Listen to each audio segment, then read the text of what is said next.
Good morning সকলকে। আমি Pika, সকলকে ওয়েলকাম জানাচ্ছি আমার ডেইলি ব্লগসে।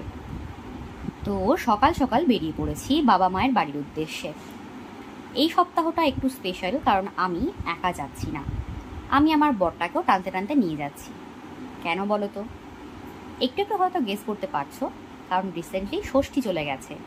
হ্যাঁ, তোমরা অনেকে মানে কি 90% মানুষ বোধহয় ষষ্ঠী গিয়ে খেয়ে চলেও এসেছো, বাট আমার কিছু করার ছিল না, কারণ ছুটি পাওয়া যায়নি। তাই আমরা লেট লতিফ রবিবার করে যাচ্ছি। তো এদিকে লঞ্চে দেখছি মোটামুটি বেশ ফাঁকা, সানডে যেহেতু, স্কুল কলেজ অফিস সবই বন্ধ, তাই সকালের দিকটা ভিড়টা কিন্তু কম। আদারওয়াইজ অন্যান্য দিনে কিন্তু এই সময়ে ব্যাপক ভিড় থাকে। তো বরের বাড়ির এলাকাকে টাটা করে বেরিয়ে পড়লাম বাবার বাড়ির উদ্দেশ্যে। বাড়ি থেকে ওই বাড়ি থেকে এই বাড়ি মোটামুটি 3 থেকে 3.5 ঘন্টার একটা লং জার্নি। আর আজকে তো সময় আরেকটু বেশিই লাগবে, কারণ আমাদের নেমে বেশ কিছু কেনাকাটার ছিল। ষষ্ঠী বলে কথা, খালি হাতে তো আর যাওয়া যায় না, খালি হাতে কখনোই যাই না, কিন্তু আজকে কেনাকাটাটা একটু বেশি ছিল। তো এইভাবেই ট্রেন জার্নি করতে করতে আমরা পৌঁছে গেছিলাম বাতকুল্লা। তো বাতকুল্লায় পৌঁছে টোটোয় উঠে দুজনাই মুখ বানাতে বানাতে যাচ্ছিলাম মায়ের বাড়ির দিকে। তো আমাদের অলরেডি 2খানা টোটো পাল্টাতে হয়েছে, কারণ প্রথম টোটোতে করে আমরা গেছিলাম একটা স্পেশাল দোকানে। এখান থেকে আমরা মোটামুটি দইটা নিই সারা বছরই আর কি, মানে আমরা নিজেরা নিলেও নিই, আবার বাড়ি থেকে নিলেও নেয়। এই দোকানের দইটা দারুণ ভালো বানায়, আর আমরা যবে থেকে এখানে খাওয়া শুরু করেছি তবে থেকে এখান থেকেই চেষ্টা করি খাওয়ার, মানে খুব এমার্জেন্সি বা খুব যদি প্রবলেম না হয় এখান থেকে আমরা দইটা বরাবর নেওয়ার চেষ্টা করি। তো আজকে আমার বর নিজে হাতেই দই কিনছিল। তো এরপরে আমরা বেরিয়ে পড়েছিলাম নেক্সট জায়গায় আর কি, যেখান থেকে আমরা ফল কিনব। তো এই যে মন্দিরটা, এটা আমাদের বাতকুল্লার কিন্তু একটা ঐতিহ্য। আগে কিন্তু মন্দিরটা এত বড় ছিল না, বাট লাস্ট কয়েক বছরে মন্দিরটা কিন্তু বেশ সুন্দর করে বানানো হয়েছে, সাজানো হয়েছে। বাতকুল্লার যদি কখনো কোনো ট্যুর করি অবশ্যই শেয়ার করব। তো এদিকে আমার বর আম বাছতে ব্যস্ত ছিল, দেখছিল ভালোভাবে যে কোন আমটা নেবে বা নেবে না। তো সারা বাজার ঘুরে আমরা লিচুটা আর পাইনি, এই হচ্ছে দুঃখের কথা। তো বাড়ি এসে দেখছি ভাইও রেডি বউকে নিয়ে যাওয়ার জন্য, ওরও সেম স্টোরি। এই জন্যই তো 90% বললাম, মানে ও তো ছুটি পায়নি, ও স্যাটারডে বাড়িতে এসেছে, তাই আজকে ও যাচ্ছে ওর বউকে নিয়ে শ্বশুর বাড়ি। আর ওর জন্য তো স্পেশাল, প্রথমবার যাচ্ছে বলে কথা।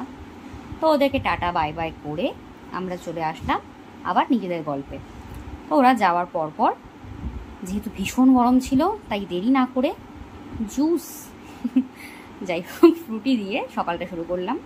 তারপর দেখো সকালে কত কিছু খাবারের আয়োজন, আম দই মিষ্টি সাথে চিড়ে।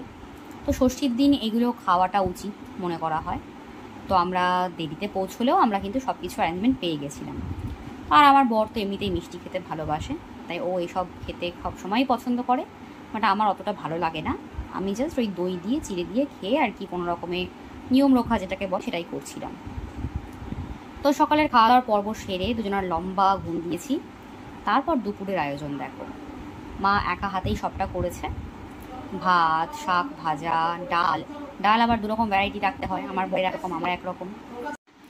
বাদাম দিয়ে লাল শাক ভাজা, আলু পটল চিংড়ি, চিকেন, চাটনি, পাঁপড়, দই, মিষ্টি, ব্যাস এখানেই সমাপ্ত। কারণ আমার বর এর বাইরে বেশি কিছু খায় না, মাটন বলো মাছ বলো ও কিচ্ছু খায় না। তাই ও যেহেতু এই দিনকে ছিল, ওইগুলোর কিছুই আয়োজন ছিল না, মোটামুটি ও যা খায় সেগুলোই ছিল। তারপর বিকেলবেলা ওই একটু মিষ্টি দই আম ওগুলো বলেছিল বিকেলের দিকেই খাবে, কারণ দুপুরে খাওয়ার পরে ওর আর খাওয়ার পরিস্থিতি ছিল না। তো ও আবার এগুলো খেতে খুব ভালোবাসে। বলো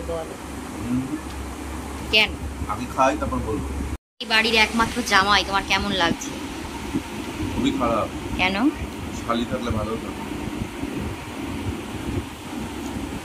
ক্যামেরার সামনে তো তাই কিছু বলছি না, এটা যদি ক্যামেরার সামনে না হতো। তো ষষ্ঠীর দিন সকাল থেকে সন্ধ্যা খালি খেয়ে গেছি, আবার বিকেলবেলা গিফটও পেয়ে গেছি। এগুলো আমারই চুজ করা ছিল, মা বলেই দিয়েছিল তুই চয়েস করে কিনে নিস, মা টাকা দিয়ে দেবে। তো আমার জন্য 2টো ড্রেস ছিল, আর আমার বরকে মা টাকা দিয়ে দিয়েছিল, ও ওর মতো ওর যেটা মনে হবে ও কিনে নেবে। আমরাও মাকে শাড়ি দিয়েছিলাম, বাবার জন্য জামা নিয়েছিলাম, আরও এক্সট্রা কিছু জিনিস দরকার ছিল মায়ের, সেগুলো দিয়ে দিয়েছিলাম। তো এদিনকে আর সকালবেলা ও চলে গেল। তারপর আর কি, পরের দিনের ব্লগ খুব শিগগিরই আসছে। ততক্ষণের জন্য সবাই খুব ভালো থেকো, সুস্থ থেকো। আর এই যে ব্লগগুলো দেখছো, দেখে লাইক, কমেন্ট, শেয়ার আর সাবস্ক্রাইব করতে কিন্তু ভুলো না। টাটা, সবাই ভালো থেকো, সুস্থ থেকো।